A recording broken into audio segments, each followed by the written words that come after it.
Without further ado, let's get started. Please welcome with me to the stage Brent Sherwood, Senior Vice President of Advanced Development Programs for Blue Origin.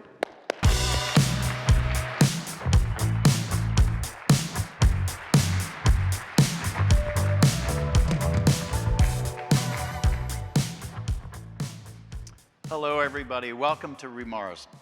We're going to start with the S in Mars. And as Ray Bradbury taught us many years ago, S is for space. So we'll be thinking big. I'd like to talk with you about activities and products and services and systems in space that are coming this decade, within just a couple of years. This is not concept, this is real. It's also not about machines and data doing amazing things in remote places in space. This is about people in space, bringing people into space, and what that will mean for us.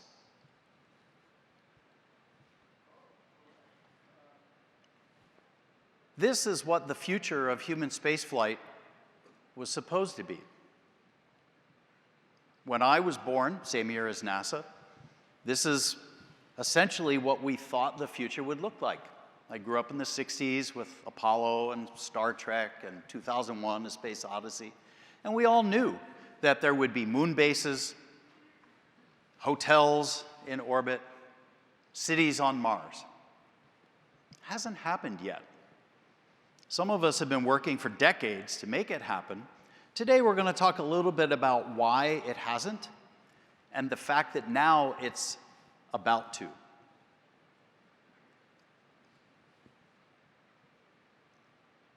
It starts with Earth. I'm sure you all think space is cool. It's much more than just cool. I would argue it's existentially important for the future of civilization. We evolved on and live on a vast planet that's wrapped by an extremely thin and vulnerable biosphere. And that biosphere has a finite carrying capacity. We don't know what that carrying capacity is. Population, industrial utilization. Maybe it's 15 billion people, twice what we have today. Maybe it's 10 billion, much closer to what we have today.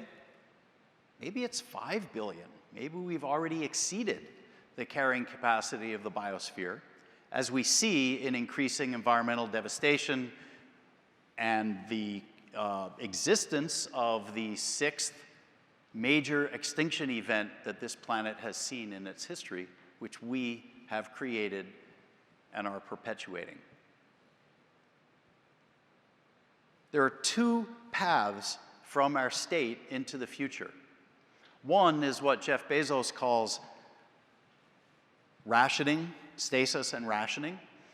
That means allocating and sub-allocating in a probably very controversial and conflict-ridden way, increasingly limited resources to an increasing population, which is increasingly hungry for technological advancement. The other route is to unlimited growth.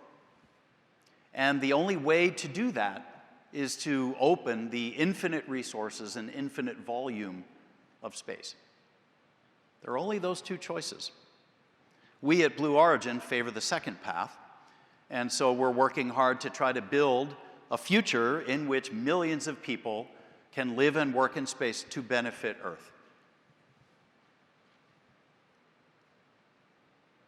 To get there, we have to go through what we call two gates.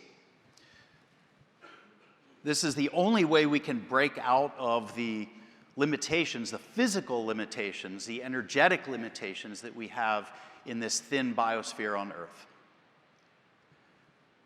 The first gate is significant, dramatic reduction in the cost of getting into space and moving around in space, where we want, when we want. And to do that, Blue Origin and others are developing fully reusable systems, so we don't throw away the rockets and the spacecraft after we use them. This is a hard problem, but it's solvable, it's operationalizable, and that's what's happening right now.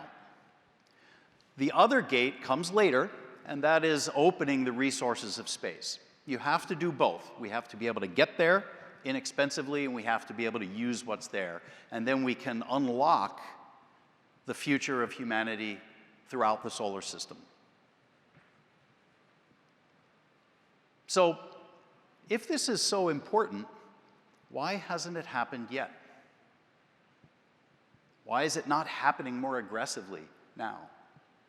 Well, the world we live in is extremely different from the world of Apollo when I was a kid. Back then, we had the high priests of technology, white lab coats, pocket protectors, horn-rimmed glasses, and they were treated with respect by newscasters and the public. Think of how different today's world is. A highly cynical population, very young population. Billions of people with access to information and disinformation with just a tap or a click. We see the continued effects of environmental devastation, the impoverishment of the biosphere as our legacy to future generations. And we now also see the ability of individuals to commit what we could call antisocial decisions or actions because they have their hand on the levers of tremendous power.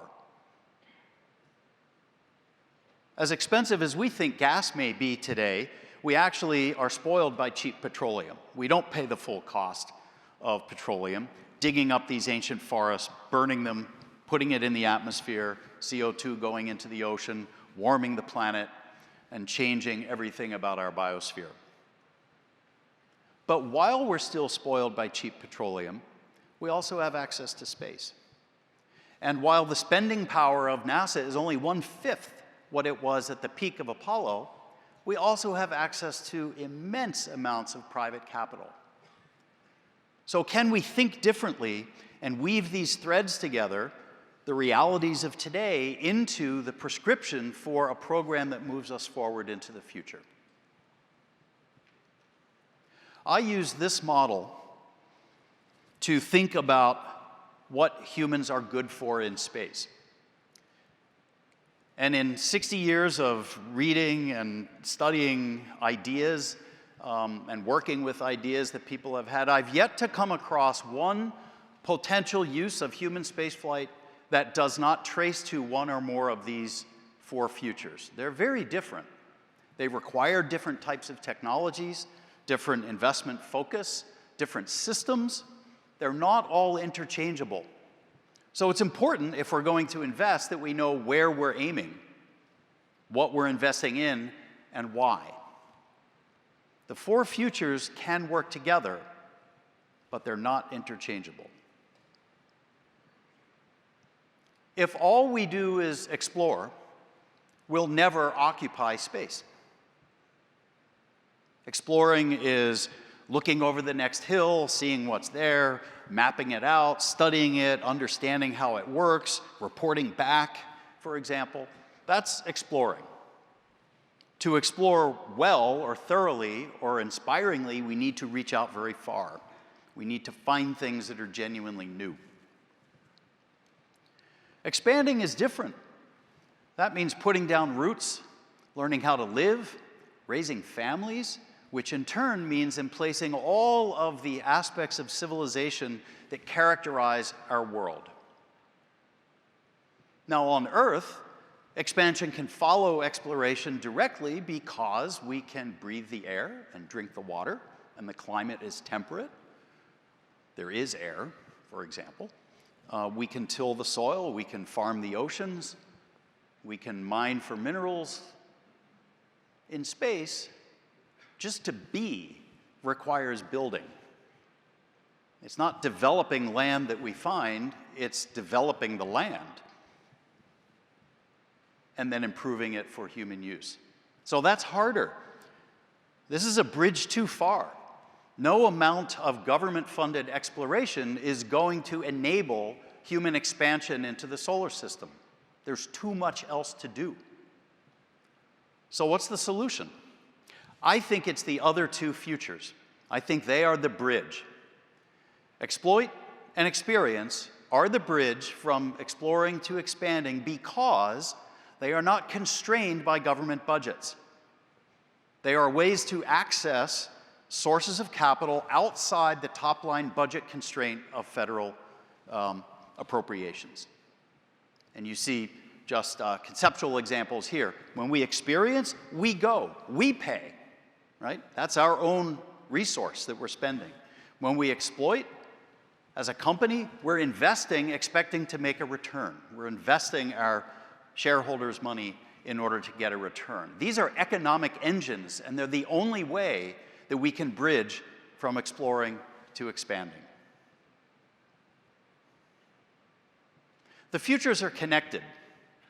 So I'll talk for a moment about exploring and what we're doing today. NASA has the Artemis program. We're getting back to the moon to stay, learn how to put down roots and develop things there. The moon is very close, 4 days away. Doesn't take much more time to get to the moon from Florida than it does to get to Antarctica from Las Vegas. And it's as big as a continent. It's as big as Africa. Lots to explore, no native populations and no native ecosystem. So this is where we will learn how to develop the resources of space. But doing the moon is much harder than anything we've done in space so far. So for example, here's the International Space Station.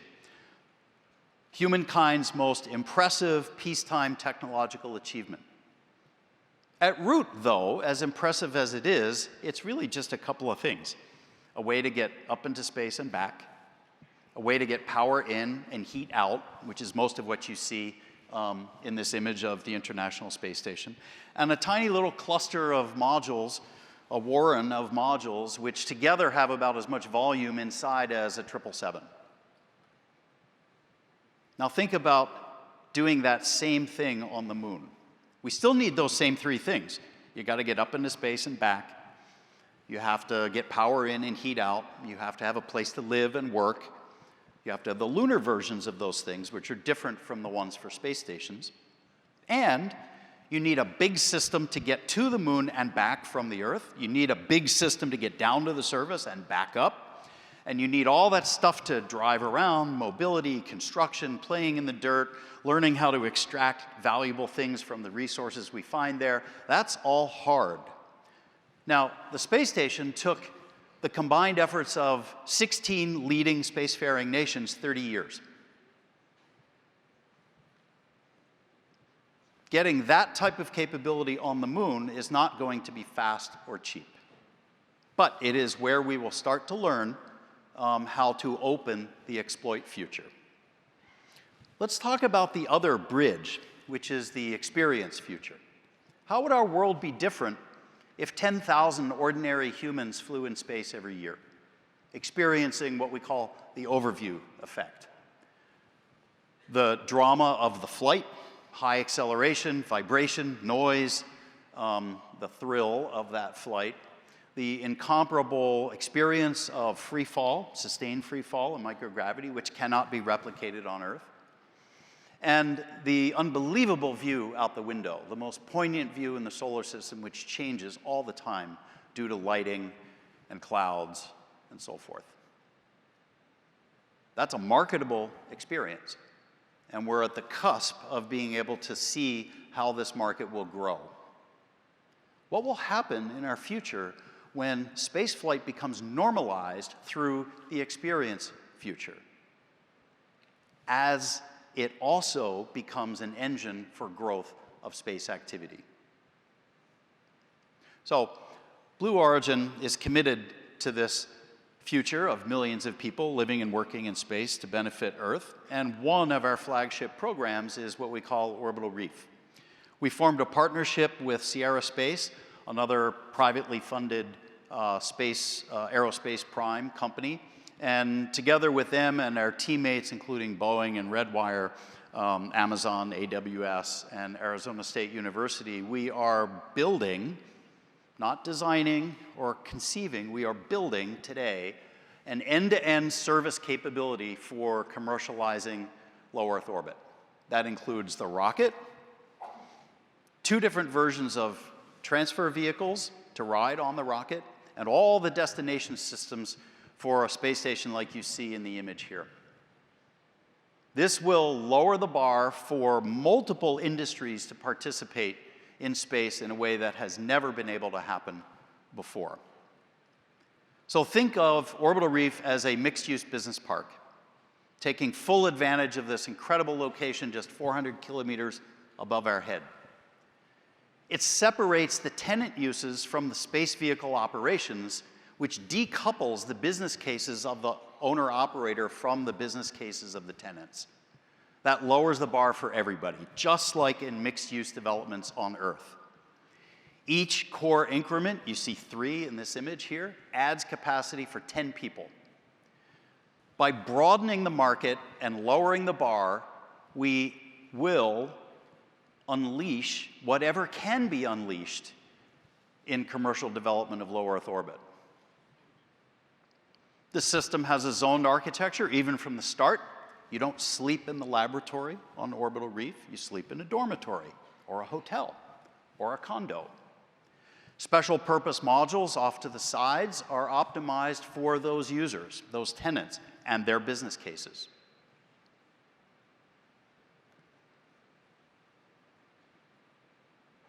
We're developing a new space architecture for Orbital Reef.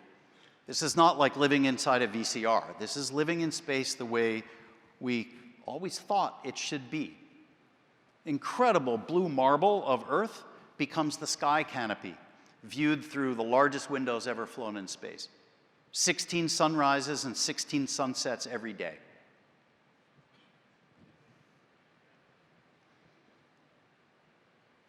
A main street with storefronts on the side. A familiar architectural type. Living spaces designed for living and entertainment and recreation. Tourist-safe excursions in little mini spacecraft rather than dangerous and difficult and bulky and painful spacesuits. And a proliferation of purpose-built modules to explore various business cases. We are pre-selling now. All of the systems you've seen in the last few minutes are in development, in prototype and proto-flight and some flight hardware already. All 3 vehicles will be flying within the next 2 years. So by the end of this decade, you could go to Orbital Reef and try your vision and your business and see. We'll be able to experiment with industrial applications, entertainment, gaming, sports, tourism, and all the things you can think of that might occur in a more robust ecosystem in space. So we're literally building the reef to build out the ecosystem. Nobody knows how fast the human spaceflight economy is going to grow in Earth orbit. But with Orbital Reef, we're going to find out. Thank you.